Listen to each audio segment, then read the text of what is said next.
Hello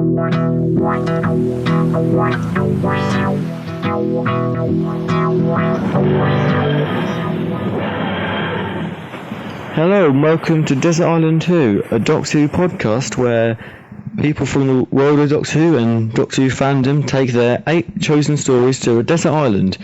I'm Conrad, with me is Will. Hello. And our guest is Matthew Stott from the Doctor Who Thing blog. Now, before we get into your list, do you mind saying a bit about the Doctor Who Thing blog and how you got that started? Well, I just wanted some place to kind of rave about my favourite show, really. I've never really been involved in fandom particularly. So this was kind of my big in to fandom, to try and do something and to try and kind of share how much I love that show. And it's just full of my thoughts and analysis and hopefully some funny stuff. And I guess the most interesting bit to most fans would be the interviews. Well, I try to put up one every week or two with either kind of notable fans. Like you had, how do you say his second name? Stephen Shapansky, is it? Yeah, we've had him on, so... Yeah. So people like him, or people involved in Who in some way, like novel writers, or... The latest one I had up was with a writer of a Tom Baker story, Andrew Smith. All right. Full Circle, so I put that one up this week. And I think they're pretty fun and interesting. Even if you don't want to kind of read the rest of my dribble, those are pretty good. So read those, they're really cool. Is there a particular interview you're most proud of? I really like, there's one with Who novel writer Jenny Colgan, which I really enjoyed. And even just to have kind of a woman talking about Doctor Who, because it's all men so far on my site. So that was just really nice to have that kind of different perspective on it. So yeah, I enjoyed that one, and that one seemed to go down really well. So yeah, check that one out. So shall we get into your list? Oh yeah. Oh, and do let me know if I pick one that no one else does, because that will make me really happy in a very sad way. You have picked some that no one else has. I thought so, because I've listened to most of them, and I know I've picked one or two that a few people have, but I think I've got a couple that so far have been unloved. So shout it out when they come up. Well, your first choice is one that has been picked before and is going to be probably picked again. It is a Douglas Adams penned story. It's a Fourth Doctor story. It's set in Paris, and it is City of Death. You really should be rather more careful with your trinkets, my dear. After all, we do have a Mona Lisa to steal. I'm slightly embarrassed this is the earliest one that I've put. I kind of wanted a Troughton one in there.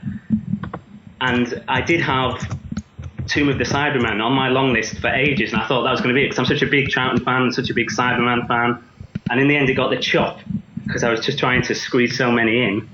And I ended up with this one. And apart from it being brilliant, one of the main reasons was I think it's probably just the straight up funniest story that there's ever been in Doctor Who. I'd agree with you there. Like, just hugely laugh out loud all the way through, which is... I mean, it's often quite funny, Doctor Who, but it's not often as funny as this. And I thought if I'm stuck on an island, I might want cheering up occasionally. And I can't think of a story that's going to make me happier than this or make me laugh more. And obviously that's down to having a comedic genius writing the script in Douglas Adams, knocking it out in a weekend, apparently, which is quite incredible. And... yeah, but apart from it being hilarious, it's also just a really good story.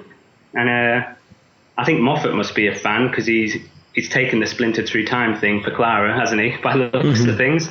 So, yeah, I think it's a brilliant story. I'm a big Douglas Adams fan anyway. I love Hitchhiker's Guide to the Galaxy. If you've never read those, get them. Brilliant, hilarious. And it's kind of amazing that he ever wrote for our little show, really, that we had him just before he kind of made it big. And that we got this amazing, hilarious script out of him. How do you think it compares to other Tom Baker stories? I think it's well, not to go on and on about how funny it is, but it's funnier in a more odd casual or confident sort of a way. Sometimes the humour could be quite silly, I guess, in Tom Baker's time. It doesn't feel like it's trying to be funny, does it? Exactly. It just feels natural. Yeah, it's not a writer trying to be funny. It's just kind of coming out of a very funny person who possibly, because he didn't have time to think about it, it just flowed out even more naturally, the jokes. And the fact that it's shot in that location in Paris, and there's so much of that in the actual finished episode, gives it a really different and an odd feel that I think infects kind of the whole episode. It's very kind of effervescent and joyful in a way. It makes it just the look of it stands out in the whole era, I think. And it's very odd even just seeing, they're on, would it be the Paris Underground or some sort of train thing? And that's very odd. Unusual seeing them just in such a normal setting. It's very bizarre.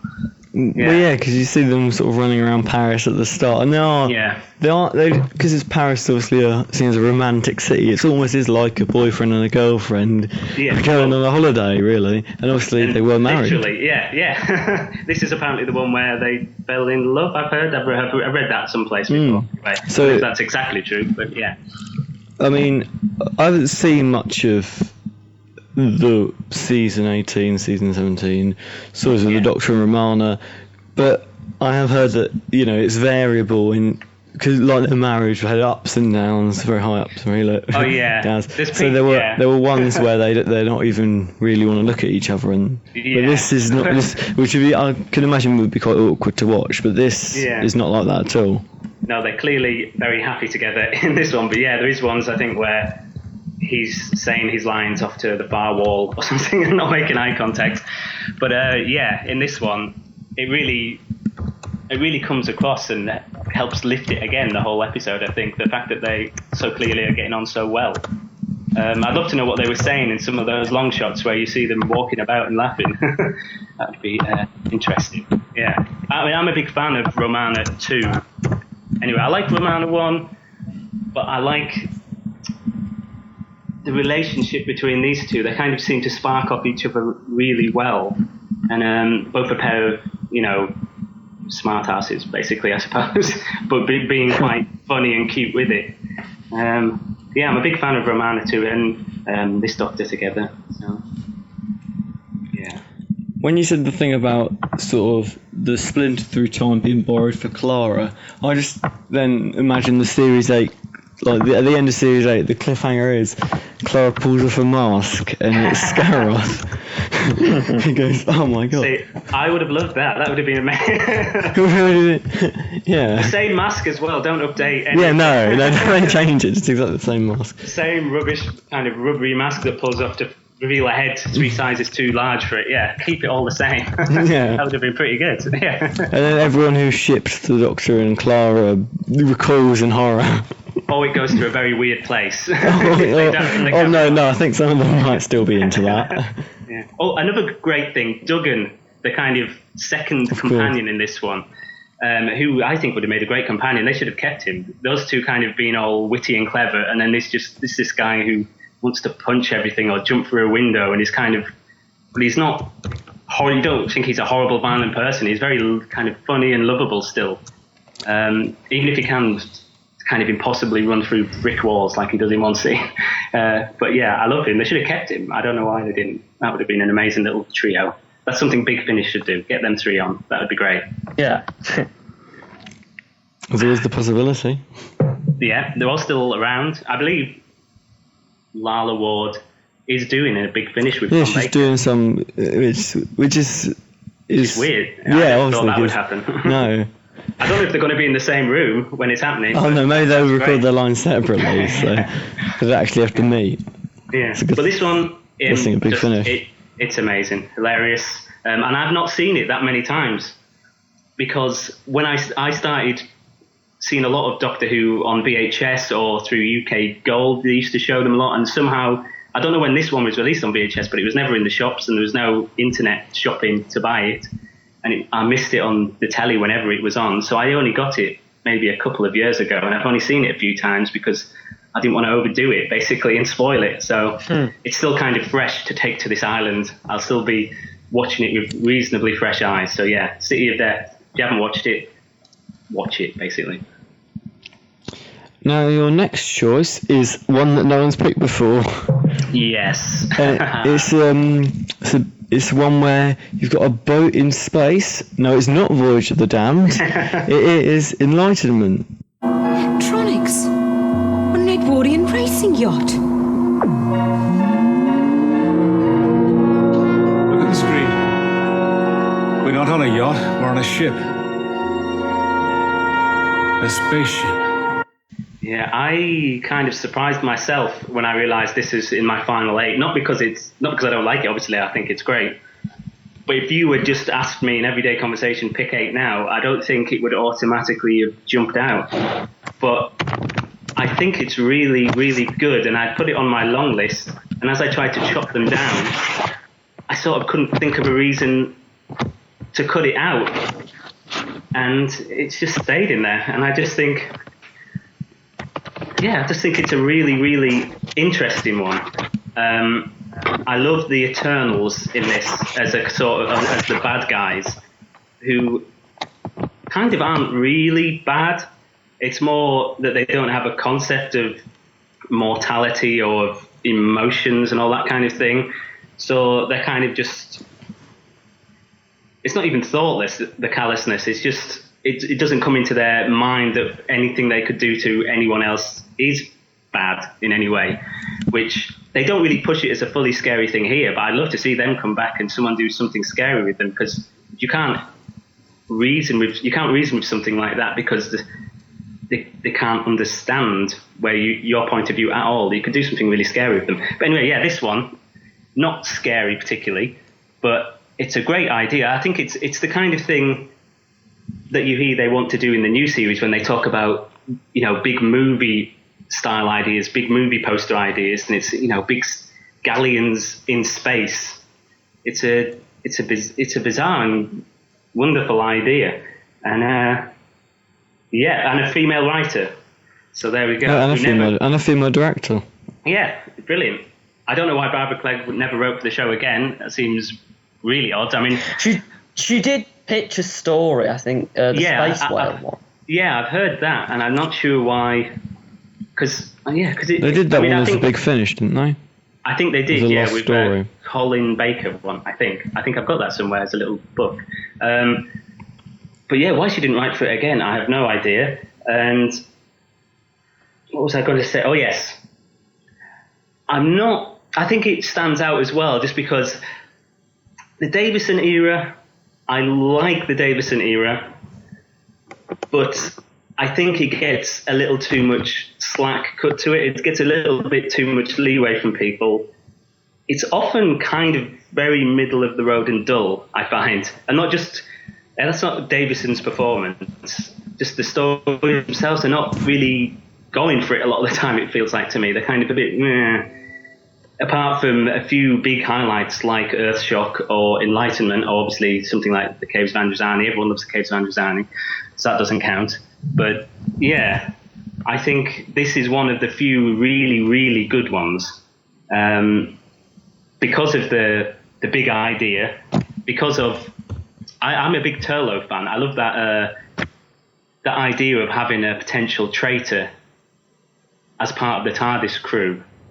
Is a really interesting one, and I'd like to see that again actually in the new series, what they could do with that.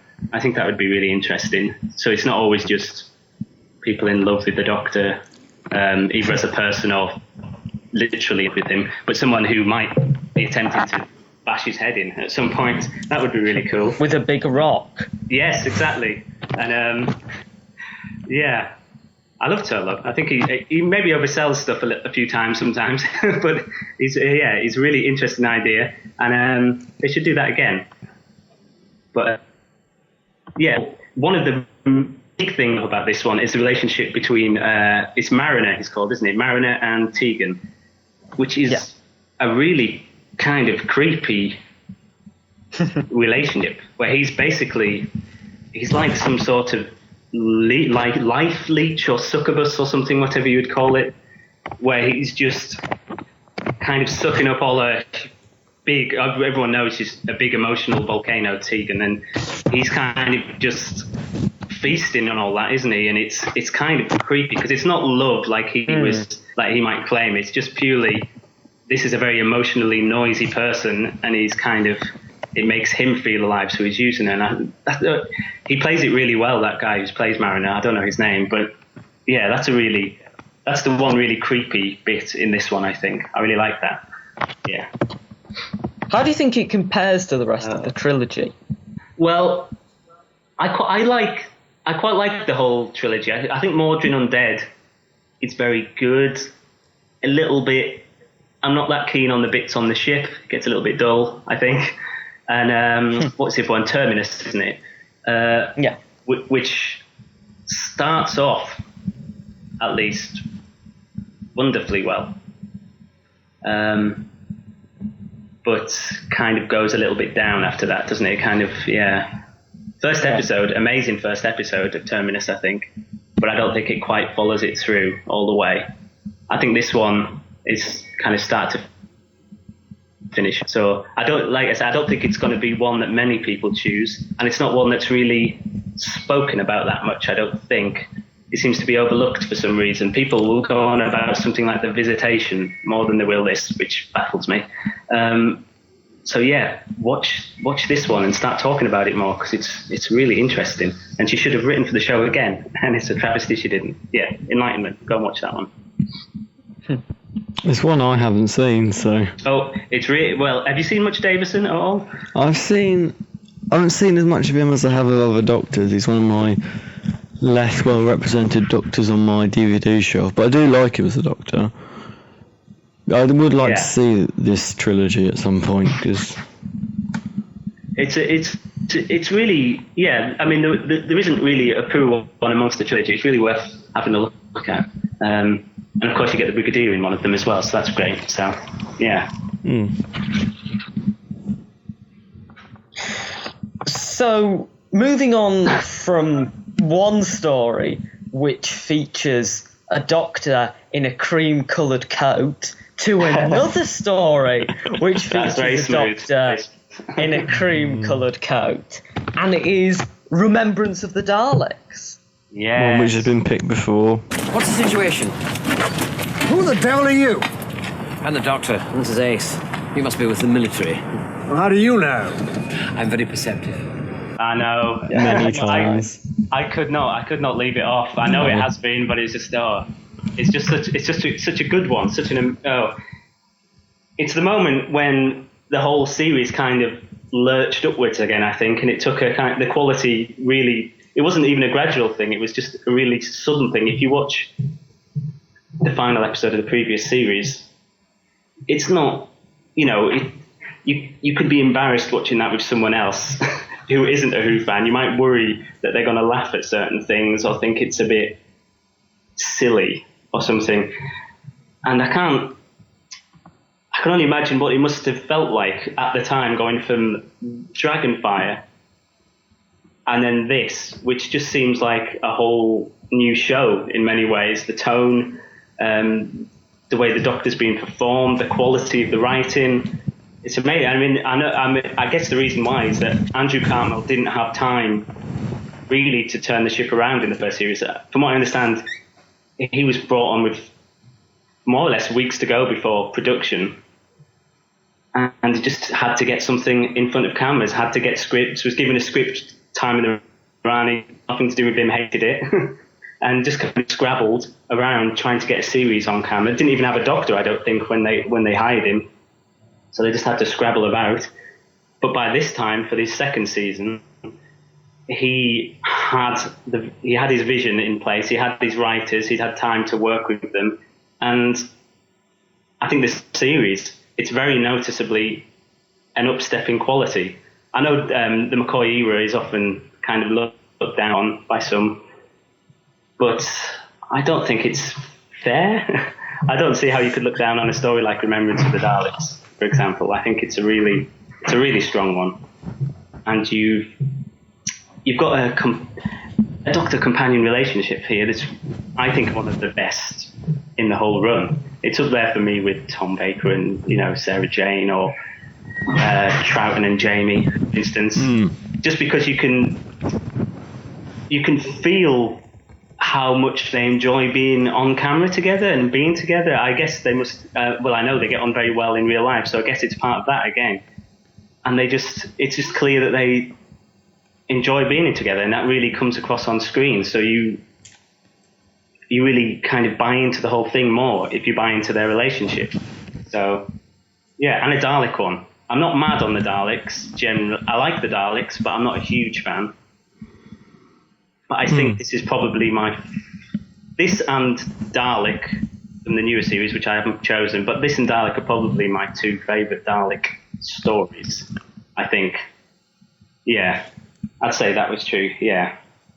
And he's got lots of interesting stuff about, I've heard some of the other ones, so I know people have gone on about, you know, the questions about fascism and racism, which is all in there, which is all very interesting. And it's McCoy fully fledged as his Doctor, because like Andrew Cartmel was perhaps flailing around for his first series, I think McCoy was as well. He didn't have scripts that were quite suited to what he's strongest at. And he's had time to think about it. And he brings it down a bit. He's not as silly. He's quite sad in a lot of ways, I think, his Doctor. You can see that kind of ancientness behind his eyes. He's very good at that. Like in the scene, I know everyone brings up that scene in the cafe where he's talking to the guy who works there about, you know, all these decisions causing different ripples and whatever. And I can't really imagine many other Doctors having that conversation. Perhaps Davison. You couldn't imagine Colin Baker sat there having this quiet little chat in a cafe. I love his. Yeah, I think it's amazing. I suppose you could kind of imagine someone like Eccleston, maybe. Yeah, in the new series, I could imagine I could imagine any of them really, but not from the classic series. Or not Tom Baker. He wouldn't. Yeah, he wouldn't. I can't imagine. This is a very clear stamp of what his Doctor is and can be, and there can still be the silliness occasionally, which is good to break through, but he's obviously a much more serious and kind of sad in many ways Doctor. I like that. I think it made a big difference from Colin Baker's. I like Colin Baker, but his obviously was a much bigger, brighter, literally, and louder performance, so it was a really good juxtaposition, I think. Yeah, because if you look at stories early on in McCoy's run, it's sort of like, well, Colin Baker was a big, bright, you know, wow, look at him, you know. So they make the new Doctor even wackier, and you know, that's not what you should do. Like, no, but obviously, like, go different. That's what they exactly. That's like what they're doing with Matt Smith was sort of a bit wacky and a bit like very eccentric, but they're not trying to like do Matt Smith better with Capaldi, because that wouldn't work. They're doing a different Doctor. Exactly, and that's really is what you need. I mean, they didn't quite get him, McCoy, at first. I think they tried to go for the comedy, because that's what I think he was kind of known as, being quite a physical and comedic performer. But in the same way, I suppose that Pertwee played against type somewhat when he came on, because he was known as a comedic actor, and then he played it super straight. McCoy is my favourite Doctor, so I don't know if there's many of us, but McCoy is my favourite Doctor. Yeah, so, and this is his first full-on classic, so had to go in the list, even though loads of people are probably going to pick it. Yeah, I think even a lot of people who don't like the McCoy era will kind of cite this one as the one they can kind of put up with the most. So yeah, obvious choice, but had to be there for me. Now, moving on from a story which is McCoy's first classic to McCoy's last classic, because just as the show was looking like it was getting back on its feet, it was cancelled, and that what we were left with was Survival. If we fight like animals, we'll die like animals! I could easily have just had seasons 25 and 26 as my list, but that would have been quite a dull list probably for everyone to listen to as I work through every episode. Even Silver Nemesis I would have put in. There you go. Because these were the kind of 2 seasons when I was I was about 6 when these were on, so they're the ones I remember best going out at the actual time of transmission, so they're kind of what's made me a fan, basically. So even for nostalgia's sake, these are my years. I know Anthony Ainley gets kind of a lot of stick from some quarters because everybody loves Roger Delgado's Master, and I love him as well. Great performance. And a lot of Ainley's Master stories are not always of the highest quality, so it's not all his fault. He's kind of put in a lot of bad stories and asked to act in a very kind of boo hiss, over the top sort of a way. Whereas in this one, I think it might be the only story featuring the Master that I think he's actually kind of scary and creepy and really very threatening. restrained, isn't he? Yeah, it's. But he's not like right pantomime villain or anything. Yeah, even though he's turning into a cat. But. Yeah, exactly. He could have went for it. A different director, they might have really made him go for it. But it's all very kind of brought down, and I really do find it really kind of creepy because Delgado's Master was a lot of things, but it wasn't really scary or creepy. There was more of a twinkle to it and a joy to it, I guess. Whereas he's really quite scary for me anyway. Maybe no one else thinks that, but to me, I only watched it again recently, and I was like, yeah, this is really quite creepy and scary, and kind of desperate as well. All the moments where he's trying to keep control of himself, and he's kind of having a little word with himself in front of a mirror, trying to keep control of it all. Really, really good stuff, and I'm glad he got one kind of really good script and a really good director for one of his stories, basically. So otherwise, I could see what other people were saying about him and say, he's a bit over the top and his stories are a bit rubbish. But this one, no, I think he's really, really good in this one. And it's a pity he didn't get to have more stories a bit like this one and wasn't written for like this one in any of his other stories. But there we go. Well, it's kind of weird for someone who's 16 to say this, but Anthony Ainley was the first Master I saw, because when I saw the 5 Doctors before the Master came back in. Yeah. In Utopia. So he's kind of, he's the first one I saw, so I've always had a soft spot for Anthony Ainley's Master, even though I haven't seen a lot of his stories. I mean, I've seen the 5 Doctors, this, and until very recently, I've seen Mark of the Rani recently. Yeah, which he's kind of playing second fiddle to the Rani, isn't he? Really, Castor Around was a bit more recently.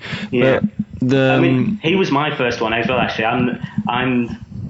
I was born in the 80s, so he was the Master then. So he was, and you didn't see repeats back then. So he was my first Master as well. So maybe I cut him more slack than I should do. But I think he's genuinely really, really good in this one and very creepy. So yeah. Well, I thought he was good enough for that when the Master did come back in Utopia. I was mental that he brought the Master back. Yeah.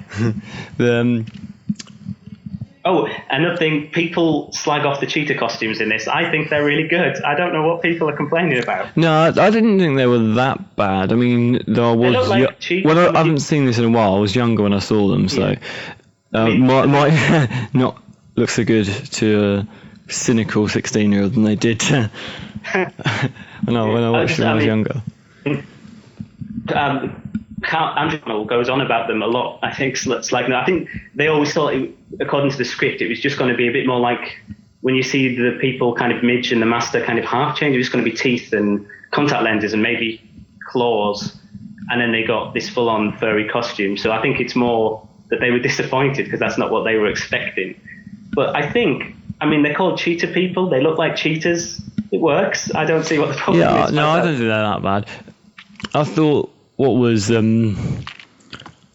think there was one of the what are they called? Kitlings, the little Kitlings. cats. One of them look. They look terrible, didn't they? Yeah. But They're very and I thought that doggy at the looking. time. Yeah, they're not. But I did think it was I really enjoyed it because it's just very modern. It's very forward looking. It's not. Oh yeah, I mean, just watching it again recently, you always, because you watch so much of the modern series, when you go back to these, you kind of expect, for some reason, for them to look a bit dodgy or dated. Whereas this one, I was kind of Apart from the cat. surprised. Apart from the cat, yeah. I was surprised, but just even the look of it and the direction, it didn't seem that old-fashioned. I could sit someone down to watch this and say, yeah, ignore the rubbish robot cat. It looks and feels modern to me in a lot of ways. I think it's directed really, really well. It's got some really good shots in it. Great music in it, I think, as well. And that's a kind of odd thing about it, is that you never got the Doctor and the companion in a kind of a modern day setting, really. Certainly not then. It was always in the past, or it was on another planet, or in the future, or someplace like that. And this was supposed to be, it was modern day, and it was council estates and tower blocks, and that in itself made it very different. And it's why people often kind of point to this one as saying this, it leads well into the newer series, because they go back to big tower blocks, and it's very set in a lot of episodes are set in modern day and all that kind of thing.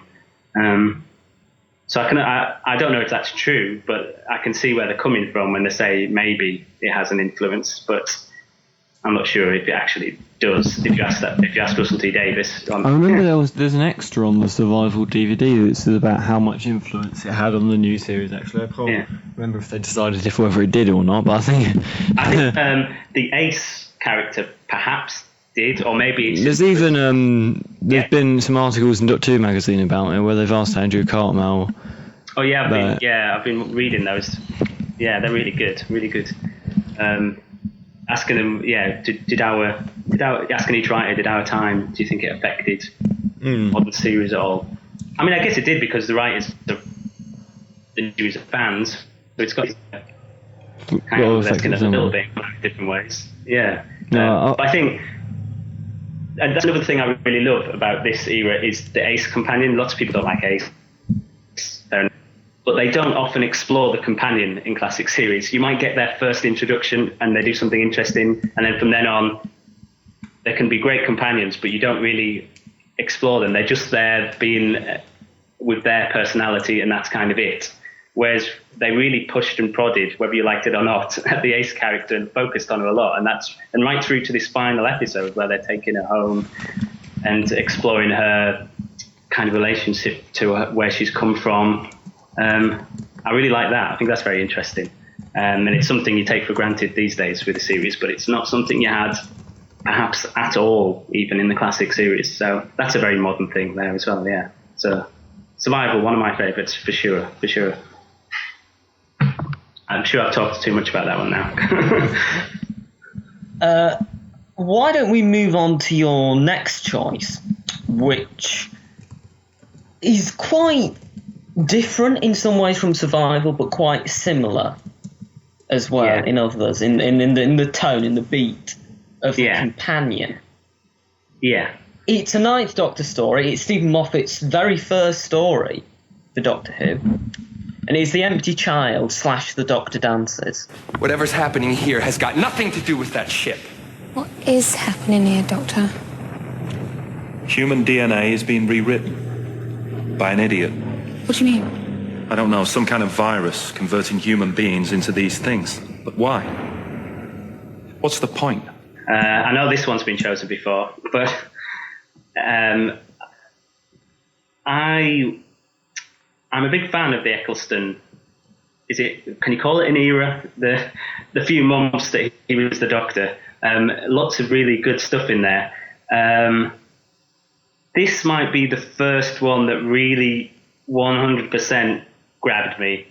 There's such a confidence to it. I think that's what it is. That's something you can never argue that Moffat has confidence. You might pick at him for other things, but it's clear he's very confident and goes for stuff. I mean, an invisible ship tethered to Big Ben and they're dancing and drinking champagne on top of it. That's just such a huge visual thing and a big sci-fi fantasy idea. It's brilliant. And I think this one was the first of the new series kind of to enter the public consciousness a little bit with the whole "Are You My Mummy" business and the gas mask things. I remember hearing people kind of saying that and mention and talking about it. They knew I was a fan, and then that was the first one they started to kind of bring up to me. And it's genuinely quite weird and scary. The first episode, it's quite scary, really. It's like I'm a grown man. It's not often that Doctor Who genuinely scares me, but it's quite unnerving.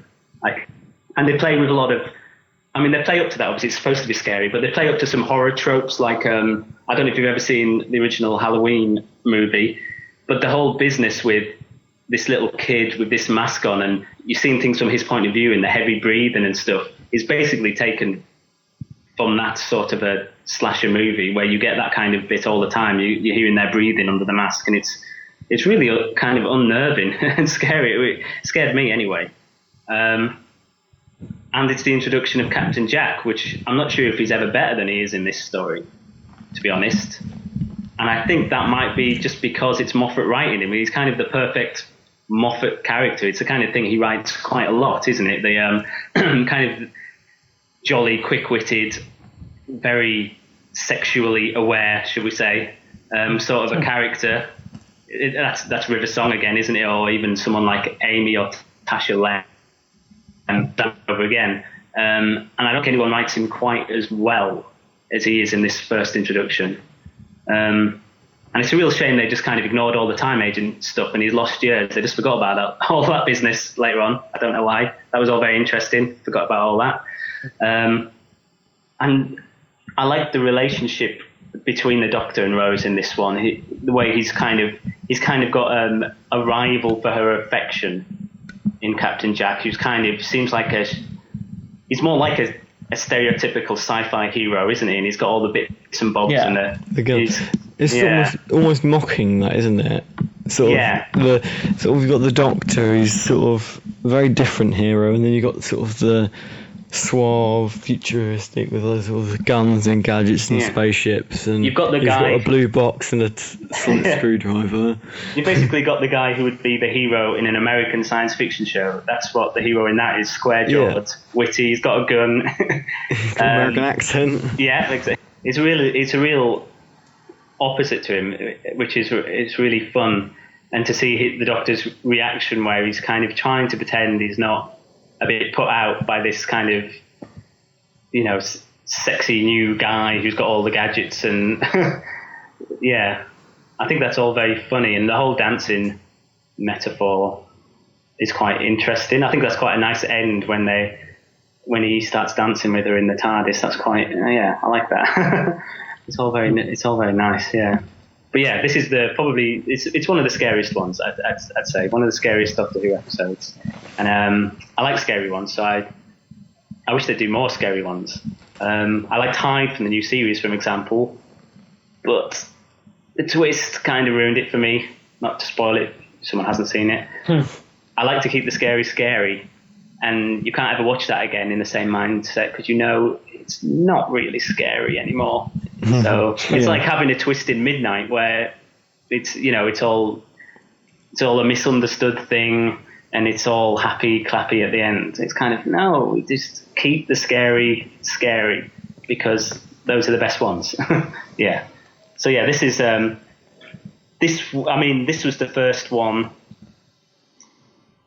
which was really 100% super confident and slick and flashy, I think, and made me really think that the series was back and it was going to stay, I think. And I was so shocked actually before the series came back when I heard Stephen Moffat was even going to be writing, because I knew him as a sitcom writer for things. I don't know if you've ever seen any of his sitcoms, but he was a sitcom writer. That's what I thought. He did coupling, didn't he? Yeah, I just thought this is a dreadful decision, Stephen Moffat. Why are you having the guy who's right? I mean, I like coupling, but why him? And then, so that's the attitude I went into this one with. And then it was like, oh, because he's brilliant. Okay, fair enough. I will shut up now. Yeah. Speaking of Stephen Moffat, we're going to talk about him a lot, yeah. yeah, the next choice is, well, the rest of your choices are written by him, but your next choice is the first of the Stephen Moffat golden age, or some might say not so golden age. There's mixed opinions on it, but one that everyone seems to like because it's been picked about 1 million times is The 11th Hour, your next choice. Can I have an apple? All I can think about. Apples. I love apples. Maybe I'm having a craving. That's new, never had cravings before. I saw this. Like I said, I've listened to I think nearly all of these, and I know it's got picked a lot, but there's just no way I could leave it out. It's just, as many people probably said it. I think it is the best first story for a Doctor. Maybe Spearhead from Space is kind of coming up behind it for John Pertwee's era, but it's kind of full of joy for a big Doctor Who fan, I think. There's no kind of angst to it. I'm interested to see what they do with Deep Breath, because it feels like that's probably going to be more of an angsty, odd one. Whereas this one, they're doing everything they can to reassure you that this is a Doctor and you love him, you're going to love him. I suppose they had to, because David Tennant was so beloved. They had to make sure they grabbed people immediately and didn't make them worry about this Doctor. I think that's probably part of the thinking behind it.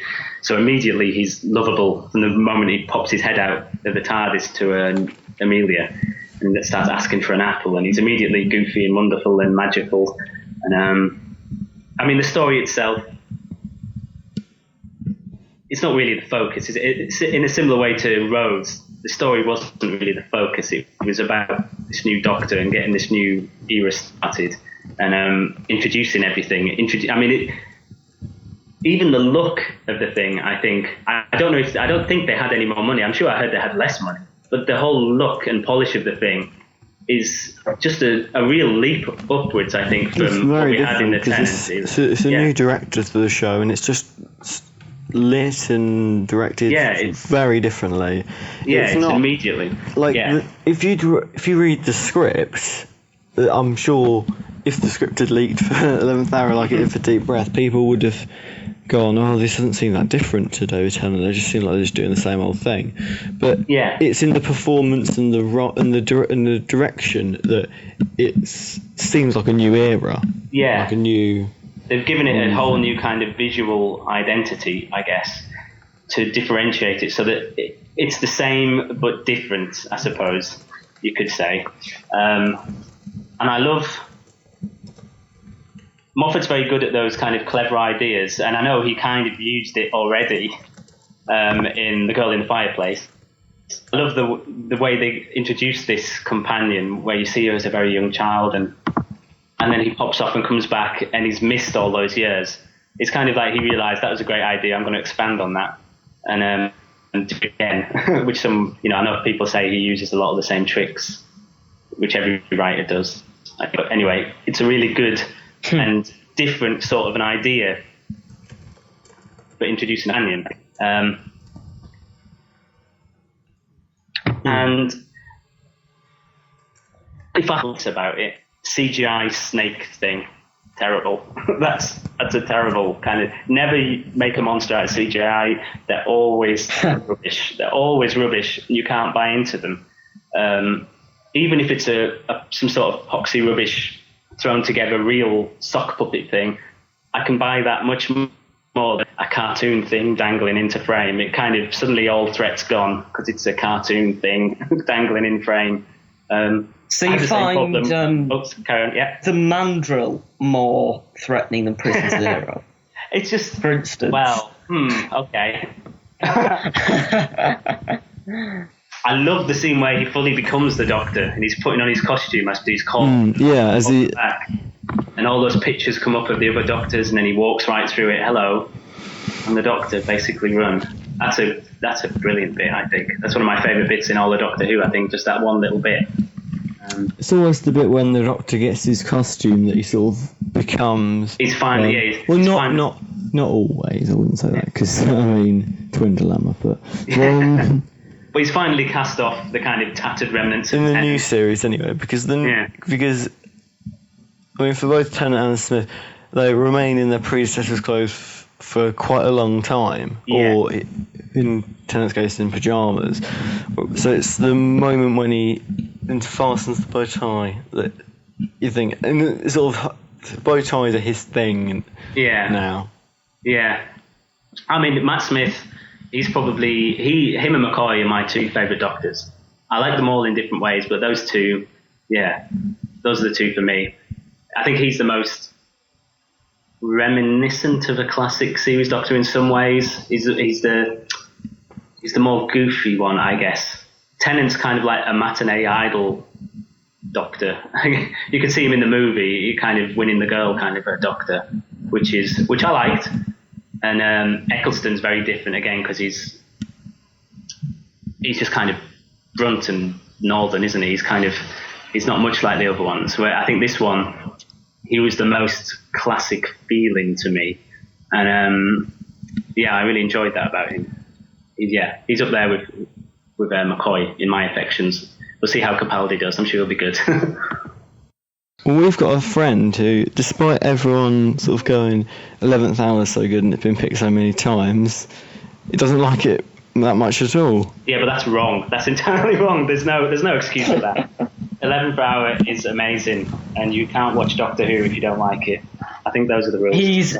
He's a big fan of the Time Monster as well. Well, this is clearly a mad person, I think. So I don't know why you're friends with her. Well, your next choice is actually one that he likes. Oh dear. And that is the Pandorica Opens / The Big Bang. Right then, I have questions, but number one is this. What in the name of sanity have you got on your head? It's a fez. I wear a fez now. Fezzes are cool. I think easily the best finale that we've had in New Who. It's just such a huge kind of dizzying and heartfelt sort of a thing, and so funny, and there's so much in it. I mean, as you expect from a Moffat story, I mean, there's so much going on, and even if he's not pulling it all off, there's so much hand-waving going on that you're just loving it anyway. Basically, you don't question it.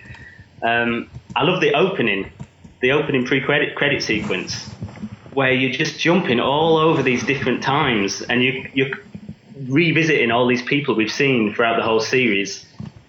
It's such an ambitious and confident sort of a thing to do, and I don't know what other Doctor Who writer really can do that, or does do that at least. He seems to be almost the only one who really can just go for it. It's the same in the opening of the Angels two-parter that I nearly put on. That's just such an amazing sort of pre-credit sequence, and it's so ambitious. No, who else does that in Who? Which writer is so ambitious and over so many different years? And it's a real skill. I mean, Moffat has really used the pre-credit sequence. Yeah. Because sometimes they're really long, but you know, sometimes you think the titles get roll and you think, wait, they haven't shown the titles yet. That's happened loads for me. Yeah. And just to think that like there'd only been about 3 or 4 pre-credit sequences ever before 2005. Yeah. You only ever had Remembrance, 5 Doctors, Castrovalva. There's barely any. Yeah. But they really, I mean, it's quite a modern thing, I guess, the pre-credits thing now. So it's a way to just grab people immediately, isn't it? Throw something amazing at them, they'll carry on watching, I think. Exactly. So, and he just does it. I mean, I think it's going to be pretty clear that I'm a big Moffat fan. I don't think anyone's going to be shocked to hear that when they hear all these modern choices. As you said, they're all Stephen Moffat ones. He's certainly the best modern series writer just because of the amount of really good ones he's done. Even if other people have written just as good as stuff, he's written more of them. So by default, he's the best for me. And he's up there with Robert Holmes or whoever. I know that's sacrilege to some people, Robert Holmes or Terence Dicks, but he's absolutely every bit as good as them in a different way for me. So I think I know he's hated by some people. They despise him, but they're wrong, I think. I don't agree with everything he's done. He's he's got faults, and his show running has not been without fault. There's lots of things I think are wrong. But on a pure story writing level, his stories are almost always some of the best ones that you get, and it's always a high point of every series. Whenever his name is before one of the episodes, you know you're going to get something. Even if it doesn't work, you're going to get something weird or strange or clever or scary or all of the above, basically. And then the Pandorica Opens is basically more or less all of the above. And people say that he can't do emotion sometimes, especially people who really love RTD, who was obviously brilliant at it. That was one of his big things, character and emotion. He could do that standing on his head. But he can do it. It's there, but people seem to ignore it a bit for some reason. I mean, the end of the first episode, when Amy is realizing who Rory is, it's all coming back to her, and then he kills her. I mean, it got me going. That was pretty emotional, I thought. That was really emotional. Or the Great Doctor. cliffhanger. Yeah, you don't expect it, cliffhanger. and you think, oh, how the hell are they going to get out of this one? Exactly. Because, I mean, whenever a companion is put in danger, or the Doctor's put in danger, and you know it's not one where the Doctor regenerates, yeah, and that's the cliffhanger. You think, oh well, they'll find a way out. And sometimes you just think, oh, it'd be quite easy to find a way out. But this, it's like, well, she's dead. Well, how can they possibly find a way out? Over, isn't it? Well, how would you get out of this? Yeah, and I remember the next episode starting, and when the Pandorica opens and she's sat in there, you're just like, what? That's a really great moment. And he's very good at that kind of thing that just makes you kind of go, what the hell? And brilliant. And just how different the two episodes are as well. You have this huge thing with loads of monsters jumping from time to time. You've got Roman soldiers, and it's all huge and epic. And then you have something really quite small scale in comparison, mostly set in a museum, and that's really very funny, which is perhaps not what you'd expect after that cliffhanger, but it's really quite funny. And I think that's what one of his skills when writing two-part is he often tries to make the second part quite different rather than just a continuation of what just happened, which I think is a very clever thing to do, because you can get a bit, it's this again. So changing it up surprises you and surprises people. So I think I'm delighted they're going to have a two-parter in the next series, because I think that's a huge mistake to get rid of them. That was something he's done very wrong. You need a few two-parters. You can't just have these 45-minute things. You need a bit of space and time occasionally. So pardon the pun. You need a bit of that every now and again.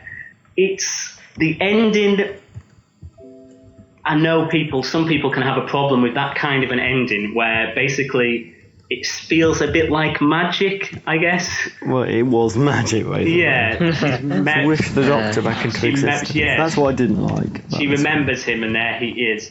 I mean, I think he kind of gets away with it because he does kind of seed it. He brings it up a few times that if it existed, it can't be wiped entirely.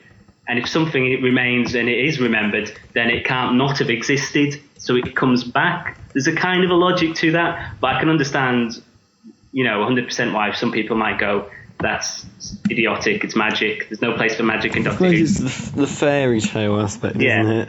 It all buys into that, takes a little far, doesn't it?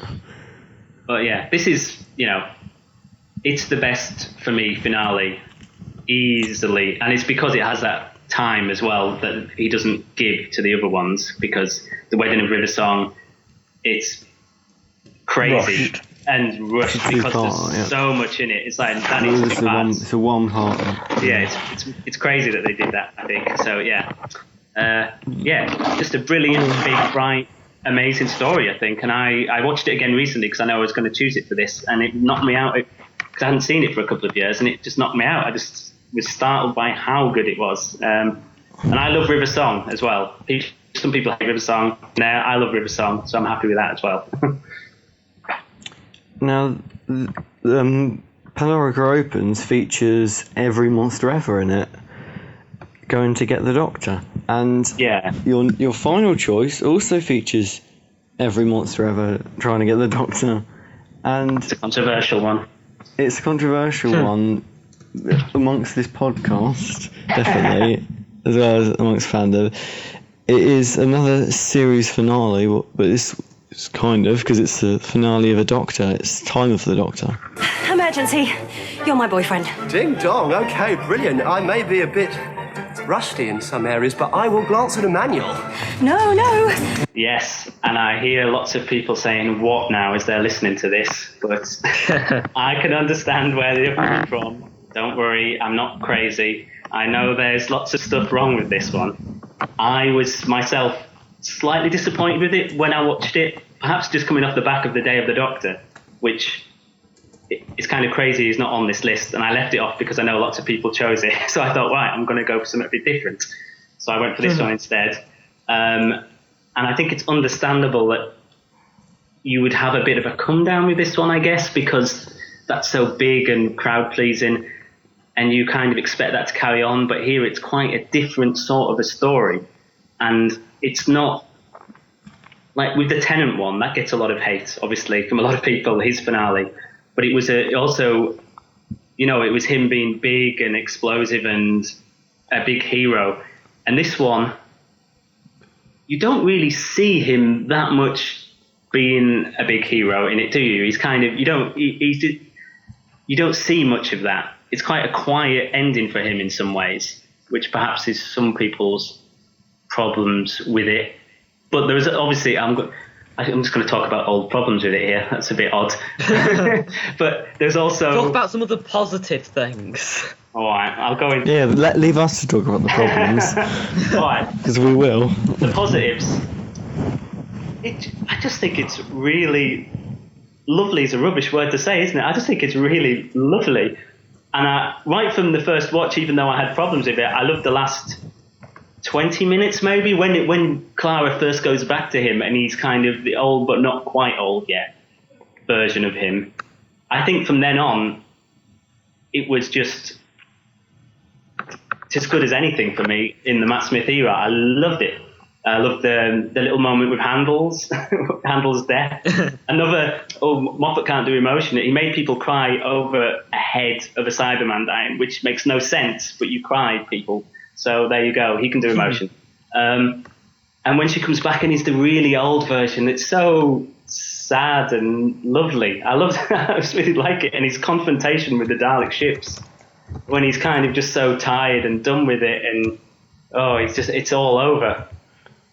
And then the crack opens and they give him that life, and the look on his face as it goes into it, you know, as he swallows down the regenerative powers and he starts dancing around, and it's heroic in a really odd way, because you wouldn't have Tennant or Eccleston doing big kind of air guitar moves with their arms. It's just so silly and stupid, but it fits him perfectly, and you're like, yes, of course, Matt Smith would throw his arms around like that, like a loon. And the triumph in the, you know, love from Gallifrey boys, as the whole energy just bursts out with him. Love all that. I think it's just one that really grows. Because like I said, I had problems and was vaguely disappointed on the first watch. And I've watched it a couple of times since, and each time I've just enjoyed it more and more, because I guess the problems are out of the way, the expectations out of the way, and I can just look at it for what it is, and there's just so much good stuff in it, I think, and so much lovely, heartwarming stuff. I don't care that he's not, you know, in a big laser battle with Cybermen or whatever, that they go in a completely different way. But let's get into the problems. Talk about what you don't like about it. So I'll probably agree with you. I don't like how they there was less of a plot, and a lot of it was just exposition for all those loose ends he'd left, and he just thought, oh crap, I want a clean slate, I've got all these loose ends, well, might as well just try and work them in here somewhere. Yeah. Which is I just think it was, I think it's part of the problem overdone, with being so rushed as well. I suppose the hour long, Tennant gets 2 whole special episodes. Matt Smith gets one squashed hour, which seems unfair somehow. So everything, I don't even know how far in advance they knew for sure he was going. I don't know. That maybe he would have tried to tie up a thing or two a bit earlier if he'd had the opportunity, Moffat. I don't know. That might be giving him too much credit there, perhaps. But yeah, I mean, another problem, you don't know anyone in this village.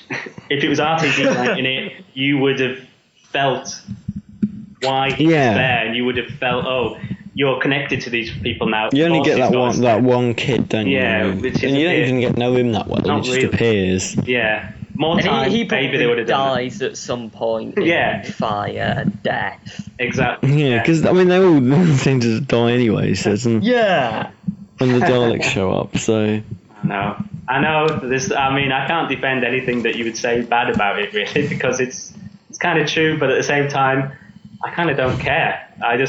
I love all the high points about it and all the good stuff. And like I say, the last 15 minutes or so is just, you've forgotten about the main story now. Who cares about all that? It's just loads of really good moments between the Doctor and Clara and that final great explosion of energy out of him. I think once again the Doctor's death was dragged out like it was for the end of time. And I prefer something where he is not so elongated, like something like Partly the Ways, where he says, "Oh, I'm dying," and then he regenerates, rather than "I'm dying," and then I'll visit all my companions, or I'm dying, I'll become young again and have a heartwarming speech. Yeah, that bit. I mean, I love that bit in the TARDIS, but I guess it's an odd. I guess why they did it was just because of they didn't want to end with him being the really old Doctor. So your book that you've chosen is a fairly obvious one, but one I haven't read yet. So, you know, it's not like everyone's read it. You know, everyone does seem to have read it. So I'm the only one who hasn't, I think. But it's The Writer's Tale by Russell T Davies. Yeah, and I think I said when I sent these over that it was a tight fight between this and Andrew Cartmell's book, which I think has been chosen as well, hasn't it? That's been chosen as well, yeah. And this one won out purely because it's about 100 times as long. So if I'm on an island, it's going to take up more of my time, basically. So, but it's a great book. It really, I mean, especially if you're interested in the writing process at all, because it really it lays it bare, basically, all his neuroses and trouble that he has and all the self-doubt. It's amazing that he's so open and he hasn't cut any of it out, basically, because I mean, saying that because lots of people kind of slate RTD and some of his scripts, and he's kind of saying, yeah, I wrote some of these really, really quickly at the last minute, which is just mad in some ways because it's giving these people more fuel. I don't agree with them. I like RTD. I think he's good. But it's just a really, really fascinating look into how he wrote this show and how he put it together and all the doubt he had. And you get some glimpses into things that nearly were, like Donna was not always going to be the companion for season 4. I'm not sure if she wasn't always going to be, or he just didn't think she would do it. So he created, I think she's called Penny. And there was a different companion, and he wrote some little opening scene, and he had little pictures of her in the book as well that he draws, because he's a great cartoonist as well, RTD. And it's fascinating things like this, which you might not ever have found out, or not for many years, until maybe some retrospective interview years and years down the line. It's an incredibly open book, and I recommend reading it. Yeah, if you haven't read it, go and get it. It's a really, really good read. Yeah, I would take that, and because it's massive, like I said, so it's going to take up some time to read every now and again. So yeah, brilliant book. But Andrew Cartmell's one as well, if you haven't read that, that's quite thin, and it's also really fascinating. Well, he was script editor, and Russell was writer and executive producer as well, so I suppose he had more to do, and he did more series as well. Yeah, it's true. It's a great book. I've read it 3 times. I have both versions, because there was a first version, big hardback with loads of pictures and illustrations, and then they did a new one where it kind of filled in the end of his time on the show, and it's big fat paperback, and Yeah, it's just really, really brilliant. I wish Stephen Moffat, he's not going to do one. I wouldn't have thought. But it's fascinating to see something from his point of view as well. I'd love that, but I don't think that's going to happen. No. Yeah, great book. And your other choice is Dark Eyes, with Paul McGann audio series of audio adventures. Yeah, this is kind of a cheat because in the original email you said, obviously I had to have seen the episode that I was choosing for the TV episodes, but you didn't say that for this bit. So I chose something that I have not listened to, and that will be something fresh and new for my Ireland life. So it'll be something new. I have had it. I've got it on my iPod. I've had it for over a year, and for some reason I have not listened to it. I've listened to several other Big Finishes in that time, and it's just sat there for some odd reason.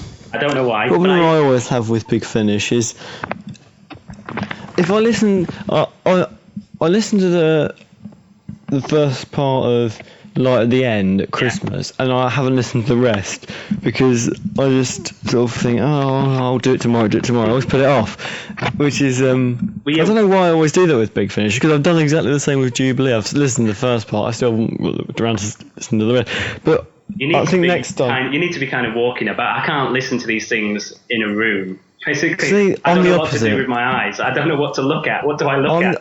I'm the opposite. I just lie back, shut my eyes, and just allow myself to imagine what's going on. Because if I'm walking around, I don't think I can really get into the story as much. Yeah. Because I can do it like if it's listening to like a podcast or music, I can walk around. But if I listen to audio, adventure, I just get lost from the story and. Yeah.